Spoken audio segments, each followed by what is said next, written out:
We send messages every day: texts, photos, voice notes, even private documents.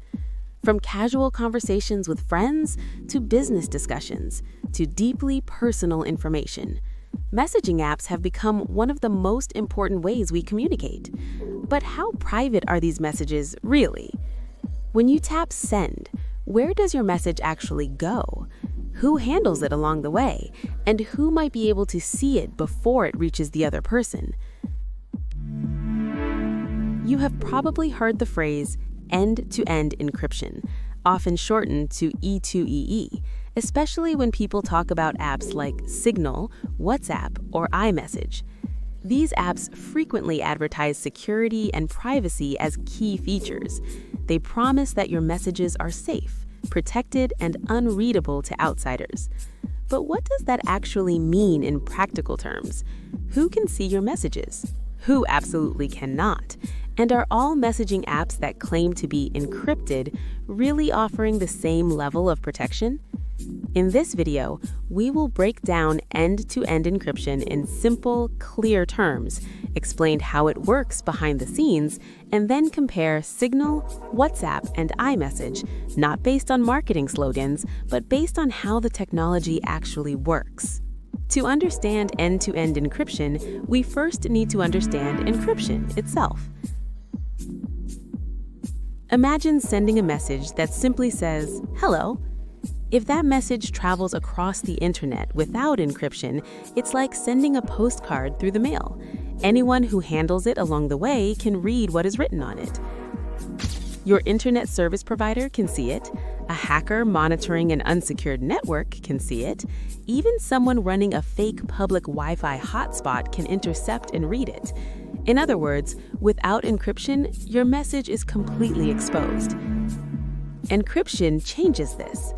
Encryption transforms readable text into scrambled data that looks like random characters and symbols. This scrambled data can only be converted back into readable form using a special key. So instead of the message saying hello, it becomes something like A9$X Q12*. To anyone who does not have the correct key, this data is meaningless. It's just digital noise. Without the key, the message cannot be understood, copied, or altered in any useful way. Now, let's talk about end-to-end encryption specifically. End-to-end means that encryption happens at the very beginning of the communication, and decryption happens only at the very end. The message is encrypted on the sender's device before it ever leaves the phone or computer, and it's decrypted only on the recipient's device after it arrives. No one in between, not hackers, not internet providers, and not even the company that operates the messaging service, can read the message. In proper end-to-end encryption, your phone locks the message travels across the internet in locked form, and only the recipient's phone has the key to unlock it. The servers in the middle simply pass the message along. They don't open it, they don't inspect it, and they cannot read it. A helpful way to think about this is a delivery truck carrying a locked box. The delivery company moves the box from one place to another, but it doesn't have the key. Only the sender and the receiver do. However, there is something many people misunderstand about end-to-end encryption. End-to-end encryption protects the content of messages, but it doesn't always protect metadata. Metadata is information about the communication rather than the message itself. This includes who you are talking to, when you sent a message, how often you communicate, how long conversations last, and sometimes your IP address or device information. Think of it like mailing a locked box again. The contents inside the box are private, but the outside of the package still shows who sent it, who it's going to, and when it was shipped. Different messaging apps handle metadata very differently, and this difference has serious privacy implications. Now, let's look at how this works in real apps, starting with Signal. Signal is widely considered the gold standard for secure messaging. On Signal, everything is end-to-end encrypted by default. This includes text messages, voice calls, video calls, group chats, and file attachments. There are no optional settings you have to enable. There is no secret mode required. Encryption is simply always on. Signal also collects very little metadata. Signal servers don't store message history. They don't store contact lists. They don't track who you talk to or how often you communicate.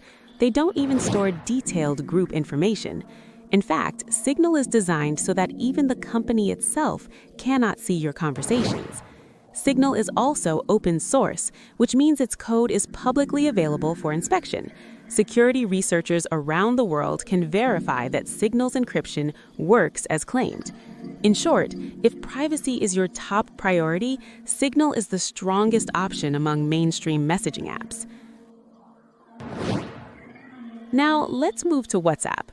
WhatsApp also uses end-to-end encryption, and this often surprises people. WhatsApp uses the Signal protocol, which is the same core encryption technology developed by the Signal team. So this means that WhatsApp cannot read the actual content of your messages.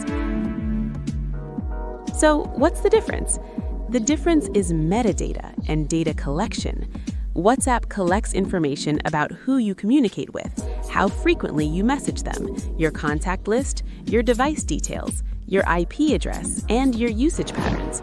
While WhatsApp cannot read what you say, Meta, the company that owns WhatsApp, can analyze your communication behavior.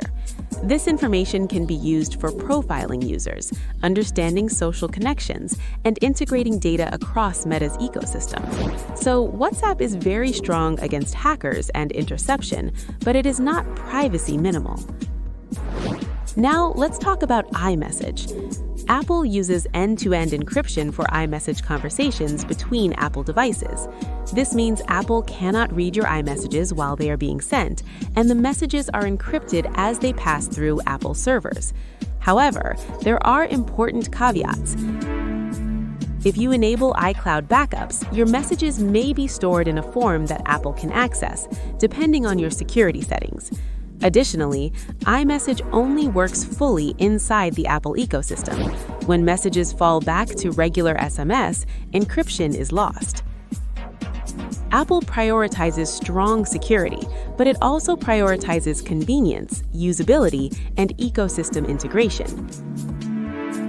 To summarize, Signal is end-to-end encrypted, collects minimal metadata, is open source, and is best for privacy.